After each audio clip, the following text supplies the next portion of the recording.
सोचता हूँ कि आज अगर कायदे आजम जिंदा होते तो वो क्या सोचते कि मैंने ये क्या किया है, ये क्या है, ये मुल्क है। दूसरा, जिंदा नहीं है तो कब्र में होंगे तो बेचारे करवटें बदल रहे होंगे कि ये क्या हो गया, ये क्या है। ये तो बहुत अफसोसनाक मनाजर हैं कि ये किसने इस तरह हालात पैदा किए और ऐसे काम करवाए कि ये लोग इस तरह आमने सामने आ गए।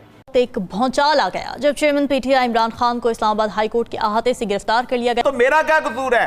सही बात। मेरा बाजार क्यों बंद हो? मेरे यहां तोड़फोड़ क्यों हो? पाकिस्तान को तबाह करने के लिए किसने तुले हुए तुम लोग? कश्मीर के केस की बात कर रहे थे तो मैं होता तो मैं रेजिस्ट करता वहां पर, और मैं इस प्रोग्राम की वसातत से उनसे कह रहा हूं कि शर्म से डूब मरने का मकाम है आप लोगों के लिए कश्मीर का मामा बनने के लिए। डॉक्टर जयशंकर साहब की डिप्लोमेसी अग्रेसिव है, इसमें कोई शक नहीं है, right, but we have to play according to our weight. एक तो ये दुख वाली बात है। दूसरा, उसमें ये कहूंगा आज जो कुछ हुआ है इसमें जयशंकर साहब का या भारत का जो एक उनका रिजर्वेशन है कि not to start a dialogue और ट्रेड और एनीथिंग, उसको तकवीयत मिल रही है। तीसरी सबसे खतरनाक बात यह है कि जब जीएचक्यू को आज डिफेंड नहीं किया गया, लौंडे लपाड़े अपने सिर्फ पत्थर बटे और छड़ियां उठा के अंदर घुसे हैं, तो उससे सिग्नल दुनिया को यह गया कि ये country has atomic assets. Performance parameters काफी बढ़ गए इंडियंस के, और उसके साथ जैसे चाइना के साथ भी आपने देखा वुल्फ वॉरियर डिप्लोमेसी चाइना की, ये कहां से आया? इकोनॉमिक सक्सेस से तो आया, वरना चाइना तो आज 30 साल पहले तो चाइना चुप था। तो ये सारे लोग बेसिकली इस वक्त वो काम कर रहे हैं जो दुश्मन मुल्क करता है, दुश्मन करते हैं। एंड इंडिया में not just the government, Cheema साहब, मीडिया को छोड़ दीजिए एक मिनट के लिए, now the common Indian is very impatient. Common Indian जो है अब उसमें पेशेंस नहीं है।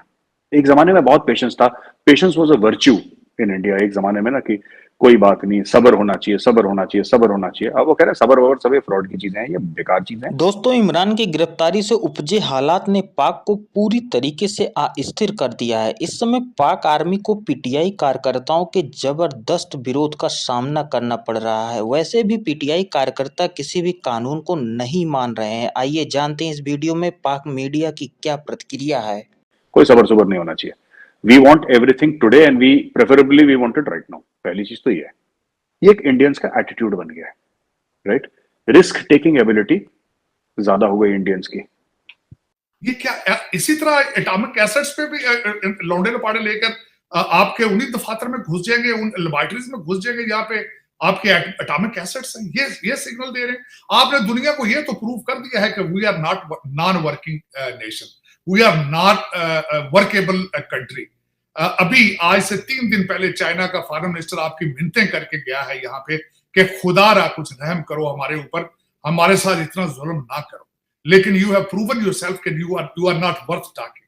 आज मेरा मुल्क जो है, मेरी मादरे मिल्लत मजीद आइसोलेशन में चली गई है। दूसरा सबसे बड़ा खतरा इस बात का जो आज मोडीज ने आपको कहा है कि आप आईएमएफ के लोन के बगैर बैंकरप्ट हो जाएंगे, और मेरा ख्याल है बैंकरप्ट तो आप पहले भी हो ही चुके हैं, लेकिन जून 30 को आपकी बहुत बड़ी किस्त आ रही है। 4.5 बिलियन आपके इस वक्त एसेट है और एक बहुत बड़ी किस्त आ रही है। उसके बाद अगर आईएमएफ आपका बाजू नहीं पकड़ता और सिर्फ एक ऑप्शन बचेगा वो चाइना का, लेकिन चाइना भी किस हद तक जाएगा, आपने उनको मजबूर कर दिया है।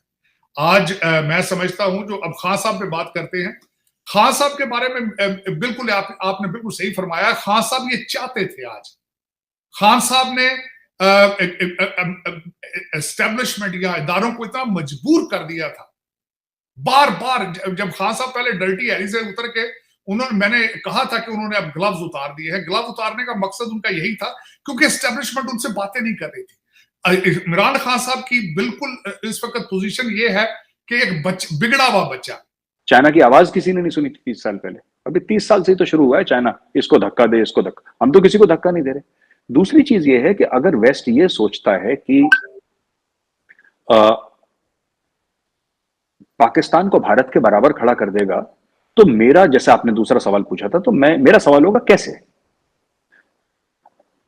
क्या इंडिया से मैन्युफैक्चरिंग यूनिट्स ले जाके पाकिस्तान में डाल देगा कि आप इकोसिस्टम क्रिएट करो, आप बना दो चीजें? क्या इंडिया से पूरी आईटी पाकिस्तान चली जाएगी? होगा क्या? किस तरीके से खड़ा कर देगा? एक नॉमेनक्लेचर बना के फॉरेन ऑफिस का, इंडो पाक फिर से। अब ये देखिए ना, पहले कुछ चल रहा था, फिर बोल दिया कि नहीं, अब लेटेस्ट आ गया ग्लोबल साउथ, उसके बाद कुछ और आ गया। ये कुछ कुछ सुरसुरी छोड़ते रहते हैं। मुझे तो आज तक यही नहीं पता लगा, चीमा साहब, ऑन रिकॉर्ड बोल रहा हूं, कि पूरा इंडो पैसिफिक है क्या ये? ये क्या क्या स्टोरी सुनाते रहते हैं? हर तीसरे दिन कोई नया फॉरेन ऑफिस उनका एक स्टोरी छोड़ देता है सर, विंडो पे, कभी कितना ग्लोबल साउथ, कभी ये ग्लोबल साउथ। मतलब मैं यही बोलूं कि जी नोएडा में 178 सेंटीमीटर का जो भी बंदा होगा जिसका नाम गौरव आर्या होगा, उसमें मैं सबसे स्ट्रॉन्गेस्ट हूं। ये कैसी बात होती है यार? ये तो सारा आपने गेम ही चिप कर दिया पहले से। तो अब मैं चीमा साहब इसको ये कहना चाहता हूं कि देखिए बात यह है कि डेफिनेटली थोड़ा सा स्ट्रेन है। अगर मैं आपको बोलूं स्ट्रेन नहीं है तो ये तो मैं गलत बोल रहा हूं ना आपको। स्ट्रेन डेफिनेटली है और it will find its natural ground, because India का इंपॉर्टेंस जो है ना, वेस्ट जो इंडिया को इंपॉर्टेंट समझता है, that is not because of any external factor, it is because of India's economy, it is because of India's political stability, it is because of India's manufacturing ecosystem, it is because of India supply chain resilience, it is because of India trade. तो जो हमने हमारे internal, जिसका बाप उसको गोद ना उठा रहा हो तो बार बार उसकी शलवार या थ्रोन को खींचता है कि मुझे गोद में उठाओ डैडी, मुझे गोद में उठाओ, मुझे दूसरे बच्चे मारते हैं। तो आज वो अपने बाप की गोद में जाने के लिए इस बेतरफी इतना तड़प रहा है। और बिल्कुल यही है, उनको डायलॉग चाहिए था एस्टेब्लिशमेंट के साथ। वो कहते थे मुझसे बात करो, मुझसे बात करो, मेरे साथ बात करो। खान साहब ने अगले दिन बंद दरवाजों में अंदर अपने जो उनके खास लोग हैं उनको बताया है कि पाकिस्तान इज नॉट, पाकिस्तान में कोई भी एस्टेब्लिशमेंट के बगैर जो है वो ताकत में नहीं आ सकता और पाकिस्तान के अंदर हुकूमत एस्टेब्लिशमेंट के बगैर नहीं की जा सकती। ये खान साहब के अंदर की बातें जब बाहर निकली हैं, खान साहब ने जिस तरीके से अगले दिन व्हील चेयर के ऊपर बैठकर जो बातें की हैं, फिर उसके बाद जब वो लाहौर के लिए इस्लामाबाद के लिए निकले हैं और गाड़ी में से जो मैसेज दिया है,